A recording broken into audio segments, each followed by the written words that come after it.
Hey everyone, welcome back to Movers and Shakers, a podcast brought to you by Daphne, where we speak with the founders, investors, and leaders in the Daphne community, shaping the tech ecosystem throughout Europe and beyond. My name is Erica. I'm part of the communications team here at Daphne, and I'm joined by my co-host, Madison, one of our investors. How's it going, Madison? Very well, thank you, Erica. Happy to have you here. Today's conversation, I feel, is a long time coming and is one that is pretty special for us, as we have the pleasure of welcoming Cris Pinto as our guest for this episode. Cris is one of our investors here. You probably know him also by the sound of his voice, as he has co-hosted several of our podcasts. But Cris is also the co-founder of Pluto House. This is a hacker house that brings top-tier founders in AI and robotics from around the world to spend about 1 month doing what they do best, which is building. We're really proud to support Pluto here at Daphne, and we'll be talking extensively about it today. Cris, good morning. It's so fun to see you on the other side of the table. Good morning. It doesn't feel like a real interview. It's just speaking with colleagues, but that's good though, yeah. I think. Before we talk about Pluto, would you mind sharing with us a little bit about yourself? As I mentioned earlier, Pluto is bringing top founders to Europe. You yourself are from Brazil, and a couple years ago made your way to the continent. Tell us a little bit about this journey. Yes, of course. So I always joke that I'm extremely underqualified to be a venture capital investor. Somehow I'm also underqualified to be the founder of Pluto, but I think that's the kind of the curse of an entrepreneur. You always see a problem and you solve it, even though you might not be so qualified. My story, it's very non-linear. So I think it's the main theme in my life is that I follow my curiosity and my passions, and I don't care if it doesn't make the most sense in the short term. I think that has guided me along the way. So I come from Rio de Janeiro, Brazil. I come from a family of very hustle, grit, heavy entrepreneurs. My dad was a street fruit and vegetable vendor, like ever since he was 8 years old. My mom comes from a family of bakers and immigrants as well, and Native Americans. Both of them grew up in really tough areas in Rio, and they passed along the core values of the really beautiful values of Brazil, which is hard work, it's creativity on making ends meet, it's humility, and it's helping each other even when you don't have it all sorted out. So I think I cannot speak about me without speaking about my parents, which as Kevin Durant would say, they're the real MVP. Yes. But yeah, and then they ingrained in me the kind of like entrepreneurial mindset. So I started my first company when I was 12. I used to sell candy on the streets. I then ran a really small recycling operation, and then I had a catering company. So I've been starting mini businesses ever since I'm 12. Some parts for necessity, but mostly for curiosity and fun. And fun fact about me, I love sports deeply. So I'm a huge sports fan. As a good Brazilian, I grew up playing football, soccer, but football is the right way to say it. But I somehow fell in love with American football, and that took me to US. And I was one of the first Brazilians to play college American football. I was an absolute failure as a player, but I had a great time. And helped out other players kind of fulfill their dreams of going to the US and also helping them out playing abroad.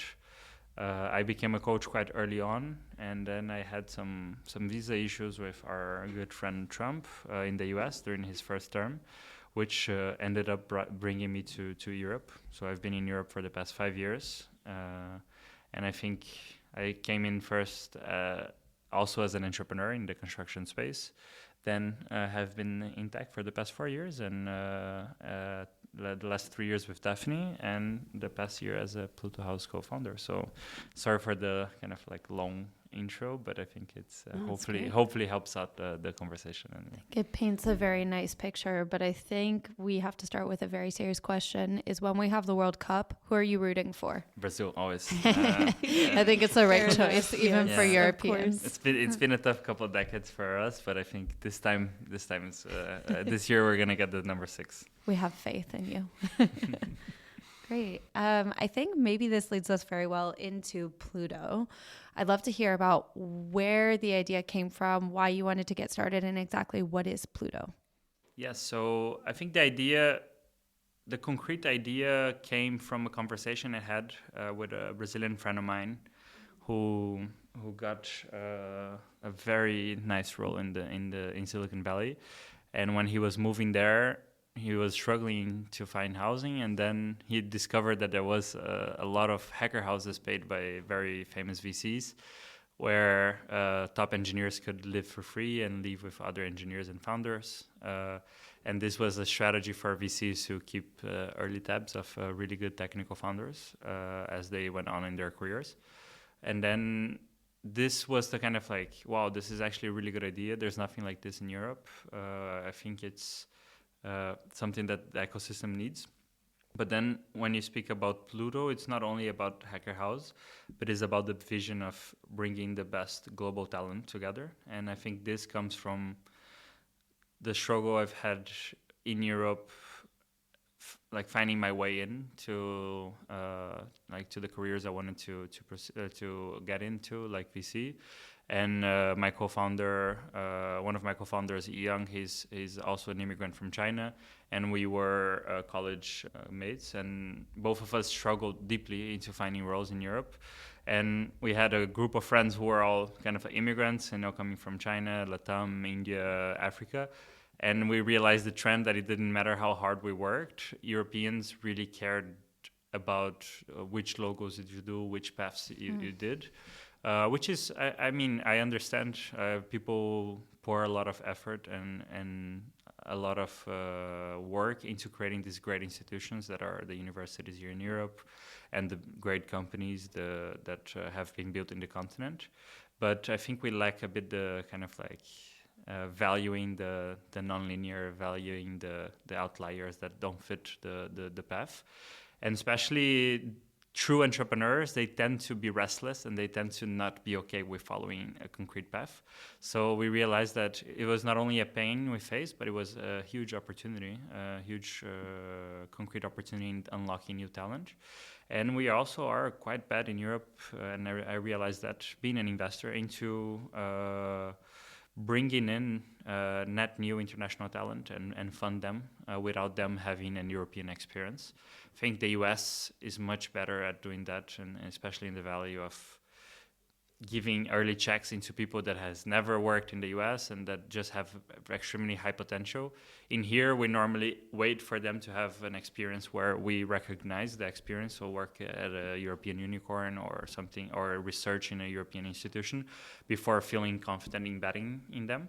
And then in Pluto, we want to be the logo that gives the kind of like the legitimacy for these talents. So you can come from India, you can come from Nigeria, you can come from Brazil, you can come from anywhere.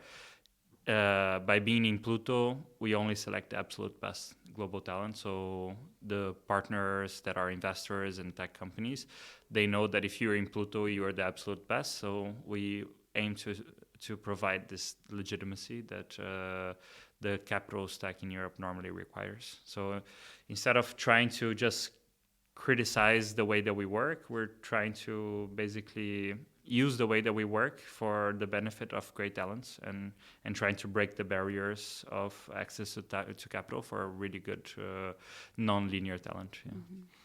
And can you elaborate a little bit more as to why you chose the house format as opposed to doing more of like a traditional accelerator or incubator model? What are some of the benefits with doing this type of format? So you cannot change a continent if you're one person, but you can, if you create one environment, you can create any rules you want in that environment. And our environment was pure excellence, unhinged ambition. So it's not everywhere in Europe that we have it. therefore, with an accelerator, you kind of are dependent heavily on external partners and the ecosystem to deliver what you want.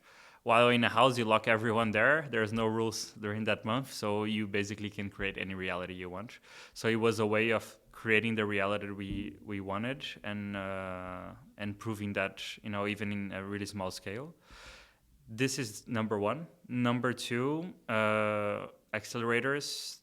I think they're a really good format for early stage founders, but they are not the best form of deep community building. And I think, especially as AI is developing quite heavily, we've seen this crisis of loneliness. And by itself, building a tech company when you're really ambitious in the first years can be quite lonely. So your friends don't understand it, your family don't understand it, you're trying to push against sometimes customers that don't understand it. So being ambitious and building a tech company in the early days is really lonely. And I think as society, we're getting more and more kind of like isolated. And as a good Latino, I really love community, and I really love the deep sense of community. And I think the early days shouldn't be about competition, should be about collaboration. So I think the house setup allows for those kind of like unplanned conversations, deep connections, and deep sense of community. And yeah, I think those are the two main reasons that why we chose the house format. Long story short, the house format is extremely hard to do because there's so many operational challenges that you can never imagine. You know, and then we take pride into being a very kind of like hospitality heavy team where we cook for the founders, we take care of laundry, we insure them. Yeah, we insure them, and we procure and source hardware if they need. We buy screens. We take care of everything for them. So therefore, we didn't choose it because it's easy or cheap. It's definitely more expensive and harder than doing a kind of hands-off program, but it's more fun. Yeah. So can we do a little rewind? What exactly is Pluto? If you were to give like your elevator pitch, what is it when we talk about at least the Hacker House format? Yes. So the pitch is if YC and Airbnb had a kid, and that kid is it's a mad scientist. So it's so basically it's a house format. It's a hacker house format, but we bring in all the really good parts of accelerators, which is so young founders. They not young only in terms of age, but also in terms of maturity of the company. They need help first into setting up the businesses, so kind of like operational parts of setting up the businesses. Second, especially if they're really technical, they need really good support into commercialization, early commercialization. They need good advisors that can help them, navigate the early business building challenges. They need a community of like-minded people, and they need capital, so access to capital. And then basically, in Pluto, we offer all of those. So all of those things are normally factors that you have in an accelerator program. But on top of that, you live together. So you have your room. You don't need to build from the house the whole time, but you're basically spending the whole month there, building deep connections. And I think this kind of like peers connections and being around like-minded people really accelerates the speed of people building and creates deep connections for the long run. So I think, anyway, sorry, it was not in a couple of words, but but it was very clear. Yeah. And what's the application process like for founders that are listening that want to submit? Because it's very selective and very small, we can be much more flexible. So we choose different verticals, different cities as well. So we're headquartered in Paris, but we have done houses. We just finished our house in Zurich, focused in robotics. We're preparing for the next house in Munich in May, focused on industrial tech. We have some really fun projects as well on the pipeline to be announced soon. So first of all, in terms of application, it's very simple. Whenever we open the next house, you can just follow us on the social media. So it's Pluto House on LinkedIn, Join Pluto House on X, and Join Pluto House on Instagram. there we will let you know whenever we're like recruiting for a next house. Then the application is quite simple. We have a set of questions for you to fill up. Normally it takes 5 to 10 minutes. If we are interested after your written application, we invite you for a 30-minute call, and then after that we send an offer within a couple of days. So it needs to be it's very easy and simple for the founders, very quick, and then you're going to be part of the next Pluto house. I guess from your perspective, you mentioned community, but how do you really define success at the end of a Pluto batch? So there's two, right? Because you need to have KPIs as we have external investors and supporters. So you need to have KPI as well for internally building our strategy and making sure that we are like advancing. But at the end of the day, Pluto is really about excellence and support to the founders. So I think it's really, it's a love letter to founders. So for us, success is the messages we get from the founders after the house saying that, wow, I've never been part of like such type of community where I could fully be myself, and I feel so inspired to build my company.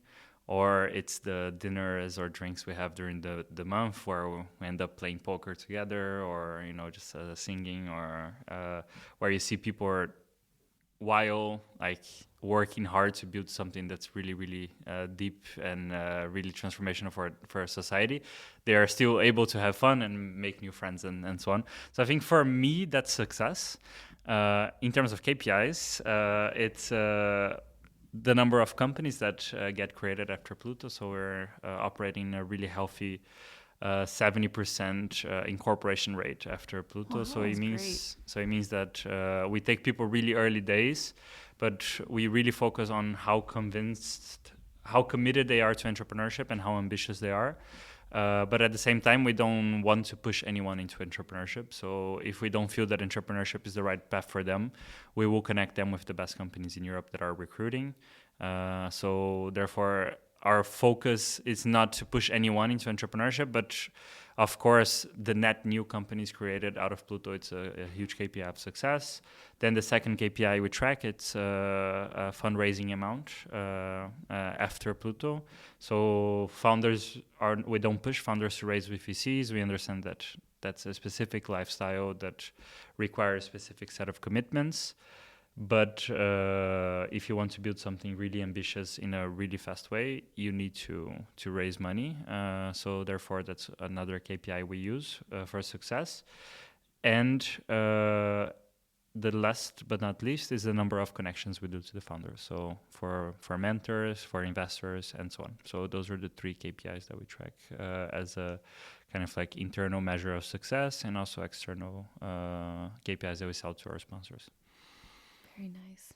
And I'm curious, because I'm not an investor, how do you measure the entrepreneurial ambition throughout the course of the 1 month or the 1 week that the Hacker House is going on?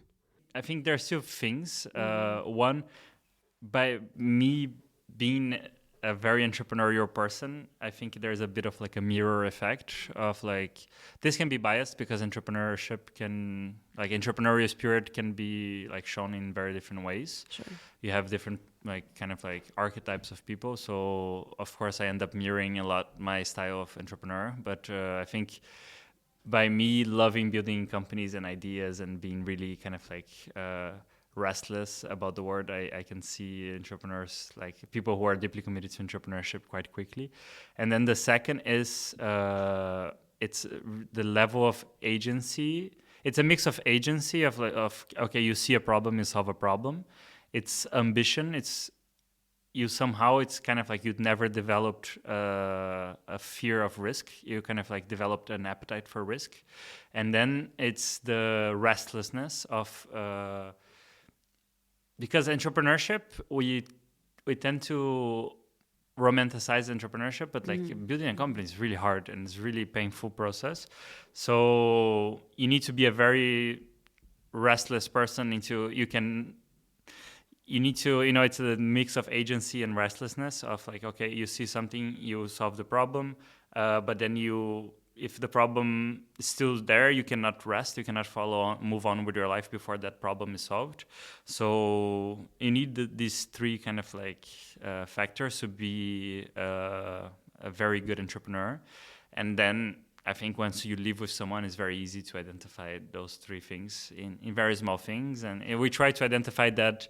We curate the questions we ask to look for those things. And we also, during the conversation, we really entice questions that we aim to highlight those traits. But yeah, still you don't always hit, and it's fine. I think we recruit for three things. So it's ambition and entrepreneurial spirit bundled into one. Mm-hmm. It's excellence, especially shown in technical excellence. And then the third, it's good vibes. So it's just like having good energy and bringing good energy to the house. And I think even if we miss out on the kind of entrepreneurial spirit, we still have someone that offers a really good energy, plus is very technical excellent. So it's very common to see founders trying to recruit people from Pluto. In the robotics house, we had a lot of people trying to convince others to join their companies as founding engineers and so on. So I think the only thing we have never failed in the history of Pluto, which is a bit less than a year. It's not a deep history, but we've interviewed like hundreds of founders and selected a bit over 50. We never failed on vibes. So if you're going to Pluto, you know you're going to be around cool people, and it's going to be a good energy. So this I can attest and I can guarantee. Yeah. And it goes back to creating that community that you said that you want to create, that is sometimes lacking here in Europe, and that is super important. So yes, good vibes are truly essential. I think it's something we see, I think, with the follow-on as well, of people staying connected, people still meeting up long after. I think that's one aspect of community, which is very important, that it's not just during the house, it's not just for fundraising, it's really building friendships and people who are on a similar journey. So very, very important. I guess to go a little bit deeper on Europe, obviously, you've explained why I think we're lacking a little bit in Europe. I think the US versus European ecosystem is very important. But I'm curious about why then they should be coming to Europe. Why is this the right place to build despite all of these current gaps? So first of all, for you to build a tech company, you need at scale a lot of really good tech talent at hopefully fair but affordable rates. And Europe is amazing in terms of talent. And we deeply believe as AI commoditizes, let's say it's on track of commoditizing software engineering. I think for a long time, we only thought about tech talent as kind of a software engineering talent, but actually, hopefully we're moving back towards the roots of venture capitalism and investing in really hard tech, semiconductors, hardware, and so on. And in those senses, and also even for software engineering or AI research, you see the best AI researchers, they come from kind of like a more hardcore sciences background. So they have like mathematics, physics, biology, chemistry background. So I think Europe schools are really good at teaching first principles really well. We have amazing mathematicians, amazing physicists, amazing philosophers as well. And I think it's then it's people who, yes, they have different kind of like mindset in terms of when you compare to US peers, but we're not behind in terms of like productivity and the quality of talent. And then what they need is those really crazy ambitious people driving the vision and pushing hard. If we're creating the environment for those people, and then if you're building in Europe, you will build a team that's on par with any team you can assemble in the Silicon Valley for a third of the price, while having a much better lifestyle for the spouses and the partners of those teams, and even for your family and so on. So better food, better quality of food, and the market is like the market in Europe is massive, and yes, I think it's scaling across US states is easier. But in Europe, we have so many legendary enterprises that you can sell into, so many. And when you look into kind of like industrial excellence, the number of massive companies we have in Europe, it's just like so big. And I mean, it's the same. Charlie Munger always talks about, you should aim to not compete with a lot of people. You should find somewhere where you're the best, and that's the best chance you can win in your market. If in the US there's like 200 AI agent companies for like customer service or whatever, in Europe, if you have a TAM that's maybe 20-30% smaller, but then you're competing with 10, or I think becoming the winner of such market in Europe, it's easier as well. So I think there's anyway, so those are some of the factors that we look into, and I think you can build great companies from anywhere. And the number one bottleneck is great technical talent, and in Europe we have plenty of. Yeah. And in your mind, if everything goes right, if Europe is able to position itself more strongly in the tech ecosystem, where do you see European deep tech in 2030, and what role do you hope Pluto will have played in that story? Europe has all the ingredients it needs to go back to becoming a key player in tech. I think we were the leader of the kind of like the first industrial revolution, which is a long time ago. I think in the most recent industrial revolutions, we have fallen behind. But I mean, we have the technical talent, we have the industry know-how and expertise, we have a really rich culture and big economy. So I think we now, like, the capital stack, it's growing a lot. It's getting more sophisticated. So you have everything you need to build a great company out of Europe. We just need unreasonably ambitious people to build great companies. And I'm not in the school of I would just highlight everything that's wrong with Europe. I think insane entrepreneur, very ambitious, can build a great company from anywhere in the world. I think there are plenty here. Europe is a much safer. I mean, speaking as an immigrant now, I managed to get my Portuguese citizenship through my family's immigrant background. But as an immigrant, I always felt safer in terms of kind of like immigration policies than in the US. I feel welcome here. So I think it's, even for global talent that wants to tap into kind of like the one of the top 3 economies, seeing Europe as a single economy. I mean, if you're non-Chinese, building in China is very hard. And if with Trump, we don't know what's going to happen in the next elections.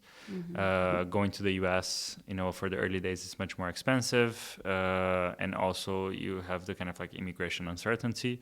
I think Europe offers the best of the 3 big economies in terms of kind of like stability, availability of talent, good availability of capital to build great companies. And you just need a couple of big successes to create a story, and I think we're seeing that with Pluto.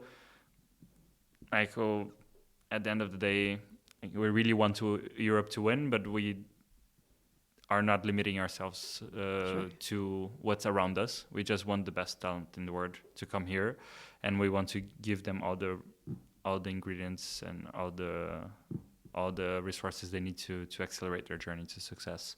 So we really hope they build in Europe. I think it's a great place to build. Yeah. But if they end up going somewhere else, I think entrepreneurs should be driven by their passion to solving a problem. And if the biggest problem they're solving it's in Latin America, maybe they solve it in Latin America.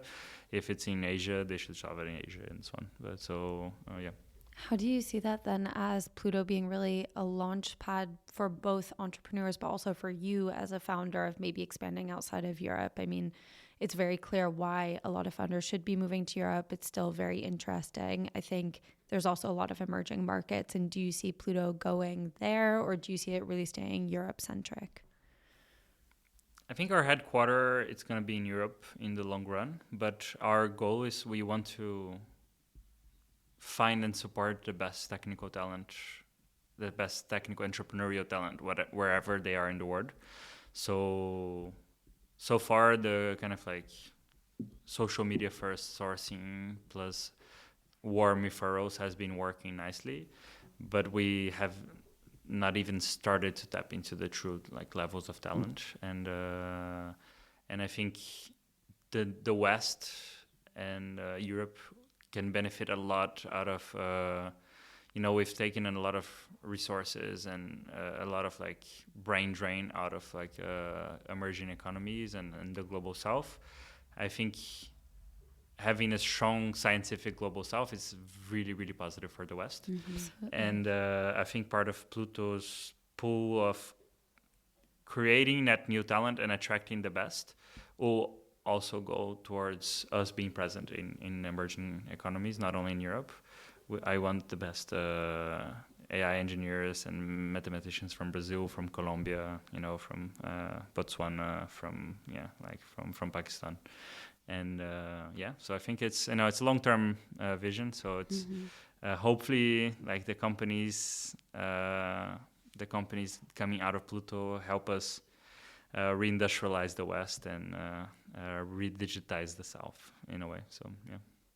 And have you seen in the last couple of hacker houses some non-European founders participate in Pluto and have their perspective change a little bit on Europe? And maybe are they considering building here now? Have you seen that effect already? Yes. So the first house we had 2 founders coming from China, from Tsinghua. So they moved from Beijing to Paris. They had never been in Europe before. They were curious, so they came, spent a month here. Really, really brilliant guys. The communication was tough. They had a limited kind of like English level, but still like the community was so strong that they were vibing with everyone after a couple of days. The guys, they actually after the month they came really convinced that it was just kind of like the 2 co-founders spending a month like bonding during the month, but they would definitely come back to China. After Pluto, they were very serious about staying in Europe and building in Europe. So at the end of the day, and it speaks a bit about what we need to change in Europe, we could not find really suitable investors in Europe that would have the appetite of. It was also very early days of Pluto, so I don't think our brand was strong enough in the ecosystem.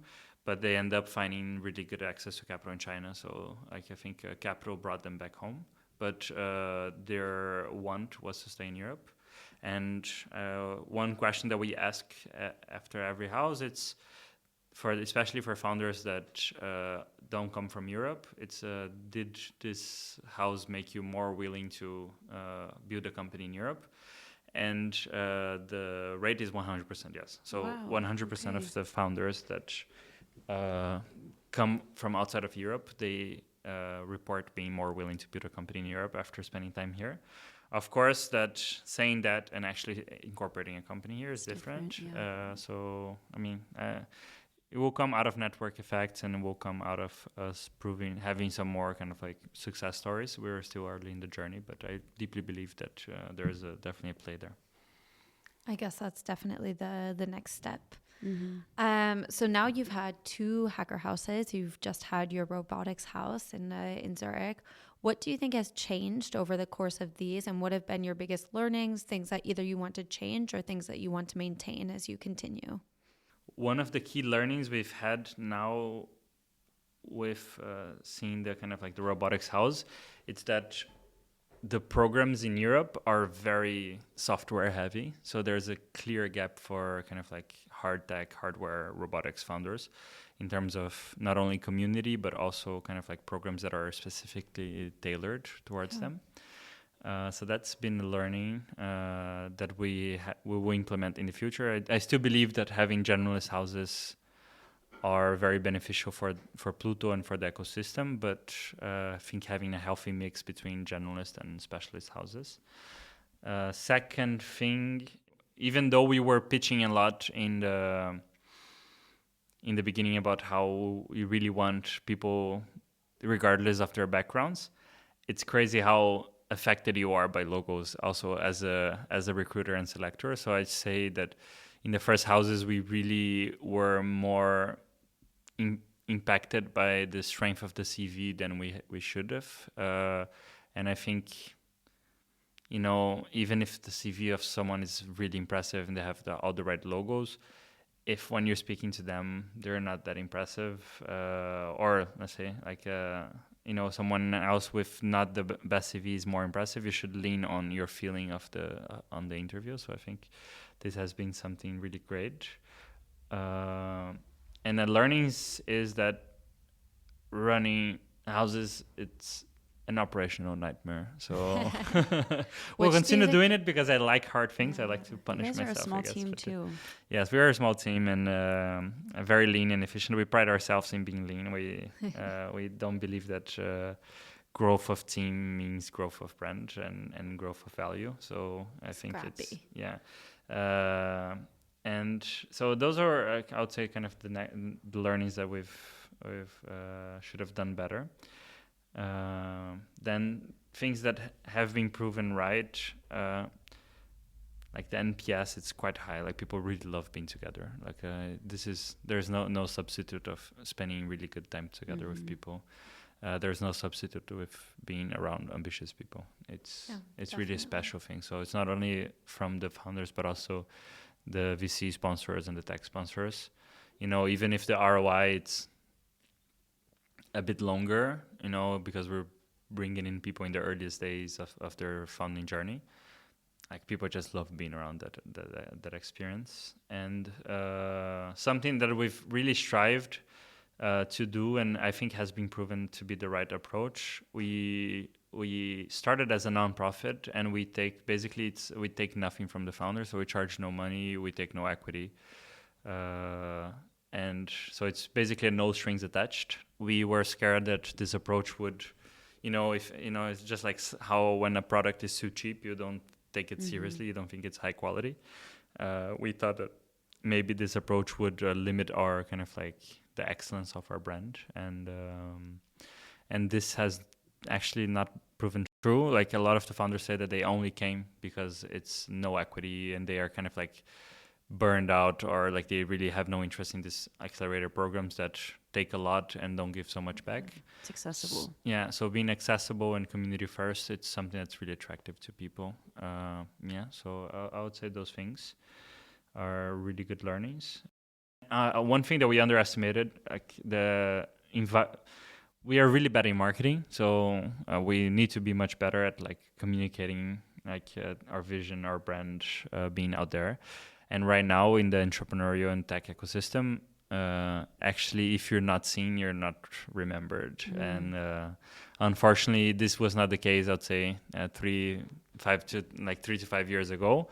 It is definitely the case now. So even if you want to be low key, even if you want to be very selective and, and have kind of like a mysterious brand, if you're not seen by people don't take you seriously, and it's very hard learning for us because this is not our DNA. So we're trying to, like having to learn it on the go and so on. And for me, I think it's a shame, but you got to play the game, I think what has really impressed me is how fast you and the team have been able to grow Pluto House in just under a year. How do you mitigate, the risk of scaling too fast while still making sure that you're, following a good pace and growing the brand, the partnerships? What are some of your key takeaways from that experience? It's super, super hard because and I am the main guilty person. I think if you have worked with me, I set unrealistic terms and goals and objectives and timelines because I believe that the pressure I have, because for me, if I don't create extreme pressure, I always end up procrastinating. So it's kind of like a way I cope with things. And then we've kind of like have the same mindset in Pluto where we create like absurd deadlines even for a small team. We always deliver it, so I think it's kind of like it's the law of expansion of guesses. If you give more space, the guesses will take all the space. So you need to crunch down the deadlines. This has been a really good tip. It's kind of like crunching down the deadlines and creating kind of like unrealistic goals. at the end of the day, if your team works really well together and you're all entrepreneurial, you will make things work, even if it's not perfect. Then the second thing is like, it's better done than perfect. You need to just like get it done. You just need to put it out there. Our first house, we got a house in a neighborhood, like it was outside of Paris, really far. Founders had to take train. We couldn't afford for like full-time office, so we had to kind of like juggle kind of co-working spaces, and like we came to work here at the Daphne office in the weekends, and I had to put a lot of our own personal money in pizza and like IKEA desks and so on. But it was out there and created momentum and so on. So I think you really need to. You should not overthink it. You should just, if you have a good feeling about it, you should just do it. And but at the same time, now our brand, it has a face value to the brand, so we represent something for the ecosystem, and now we have the responsibility not only to the sponsors that have, like Daphne and other great VCs in Europe that have trusted us. We not only have a responsibility to the sponsors, but also to the founders, because if they put the Pluto brand in their LinkedIn, it needs to mean something. It needs to mean something really good. So now I can no longer just pitch ridiculously insane ideas that might flop and might affect. So there's some level of responsibility there, and also maintaining excellence. If you have limited time, it means that you need to be very good at prioritizing and very good at making strategic decisions and blocking out the noise. So this is the big challenge, I'd say, and this is the big challenge for every kind of like early stage program and early stage project. If you love solving problems, there is a world of opportunities there, and then choosing the ones that fit with your brand and fit with the long-term strategy of your company is really, really hard. And I have not found a solution for that. So it's my daily struggle on prioritizing what is the next program, where to what type of vertical, what format, and so on. So I think this is the big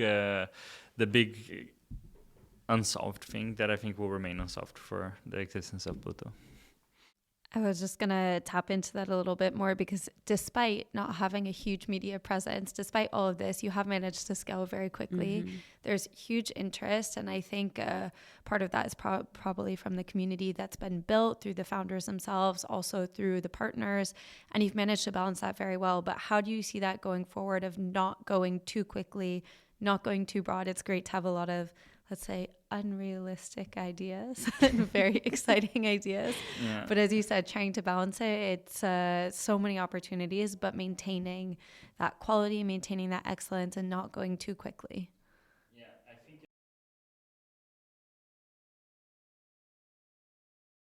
it's the biggest challenge. And the only thing it's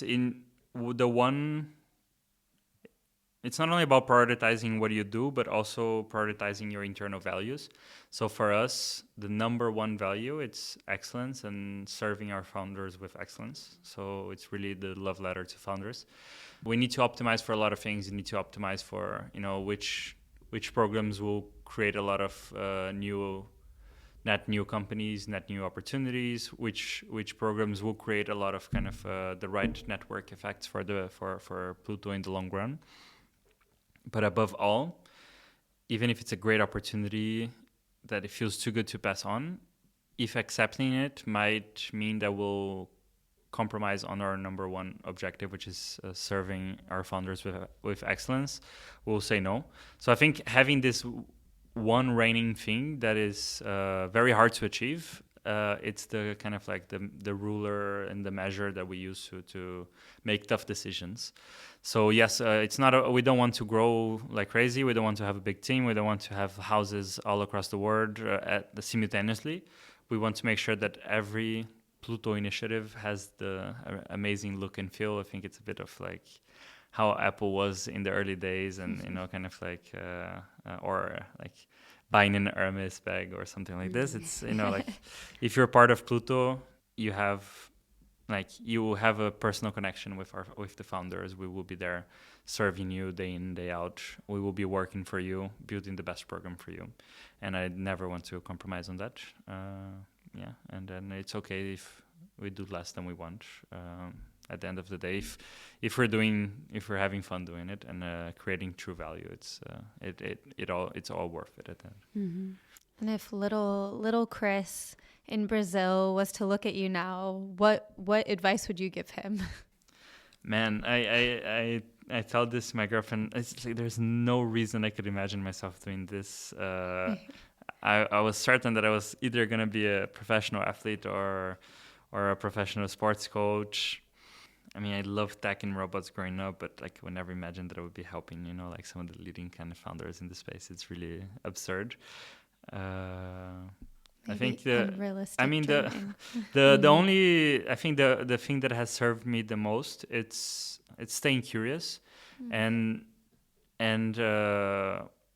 thinking long term.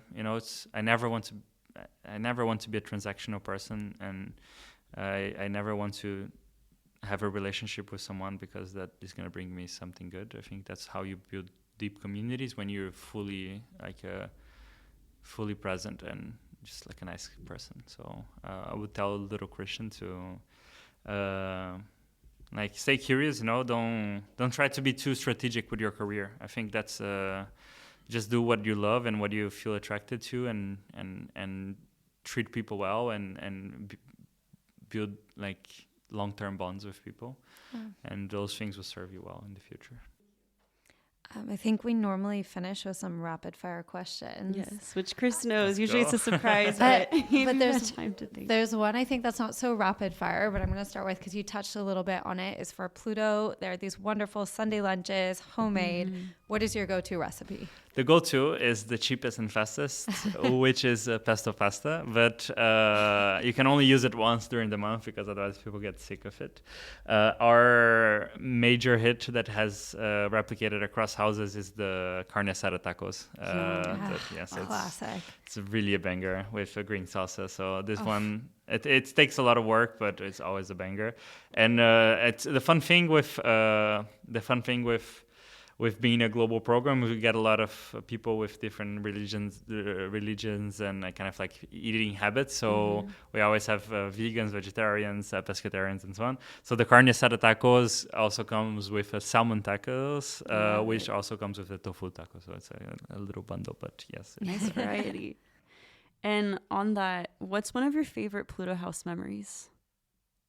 The favorite Pluto, I think it's in hindsight, it's always the struggles. I think, in the moment you absolutely hate it, but, it's the operational struggles? The operational struggles, it's assembling desks. It's because we work with like property managers, we work with like office spaces, and then you have people from all over the world, and then you depend on like hardware procurement. So like sometimes the printer doesn't arrive, and then we need to run somewhere to print something for a founder, or maybe the desk assortment that the property manager promised us is not there, and then we need to kind of like assemble a bed really quickly, or like rent a flat for someone for a day or something like this.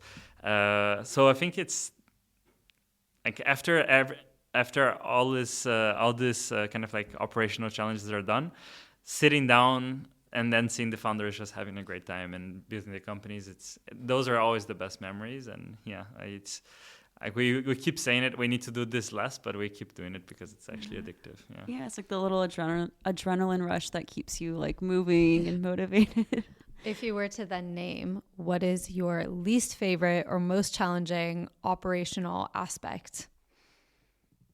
Well, I think having to source robotics hardware for this past house was really challenging, because we not only constrain ourselves with a small team, but also by being a nonprofit and not trying to charge anything from the founders, we operate at a very lean budget. So we are extremely capital efficient, which we take pride in. But that means that we need to be very, very creative in sourcing. And then whenever someone has a problem, and then people promise you things and that don't deliver, and that you need to kind of like source kind of like GPUs and like actuators and robots. You need to ask for favors for people you don't know. I had to rent a van. I had to drive like over 30 hours just like going around Europe getting robots. Yeah, that was a tough one. That was a really tough one. Yeah. But now it's over, and you can... Now it's over. It's done. The founders were happy. Yeah. I listened to a lot of podcasts, so I think it's So I guess easy next rapid fire. What is the best podcast you're listening to right now? So I listen to. I'm a lame podcast listener because I listen to a lot of tech and business podcasts. So sorry, it's not going to be the most creative ones. I really love Acquired. That's a great one. Yeah, it's very famous and kind of like everyone knows it, but it's so good. The guys put so much work. I think for Pluto, it's one of my inspirations, the amount of excellence they put into each interview. It's really, really impressive. And then in tech, I really love Machine Learning Street Talk. It's really, really in-depth technical interviews with like the best researchers. And yeah, I think that those are the two best ones. And I like the Founders podcast by David Senra, which he highlights really kind of like ambitious people across ages. So, from the Michelin brothers to Ford or like Rockefeller to the new founders like Daniel Ek and Jeff Bezos. So I think it's a really cool podcast. So those are the three I listen to the most. And finally, for entrepreneurs looking to start a nonprofit, what is one little piece of advice that you would give to them? Just do it. It's a horrible advice, but it's a great advice. Like if you have an intuition about something, just put it out there. People will help you. People value people that do things and that are making things move. If you tell people about your idea, like they will not help you so much. But if you tell people, hey, I'm doing this, they will actually move things to help you. So I think I really underestimated the power of just movement and how movement creates like more movement and more momentum. So I think just find the cheapest version of your idea that's the easiest to execute and just put it out there in the world, and people will resonate with it and people will help you. And if they don't, and then you find the next one. Yeah. Thank you. That's a great piece of advice. And thank you so much for taking the time to talk to us today. I personally enjoyed getting to know you a little bit better and your story. And since the beginning, I'm so inspired by the mission of Pluto House and everything that you have accomplished with the team in a short time. I can't wait to see where it goes. What really stuck out to me was talking about, how it's important to be community oriented, to have marketing, have that be an important placeholder when building an association, a company, setting those deadline focused, lofty goals, and as you said, to just do it. Yes. So thank you for that. Bye, Nike. Yeah. Anyway, tough. Nike already took that one. Otherwise, so to Pluto and beyond, maybe it's. If you're looking to sponsor Pluto or Daphne or our podcast Nike, we're here. And thank you, Madison, as well, for joining. My pleasure. Very fun hearing Chris's story from the famous Cristian himself. Yes. Thank you so much, girls, for having me. It was really fun. Yeah. Thank you. And thanks to you, the listener. We'll see you soon for another episode of Movers and Shakers.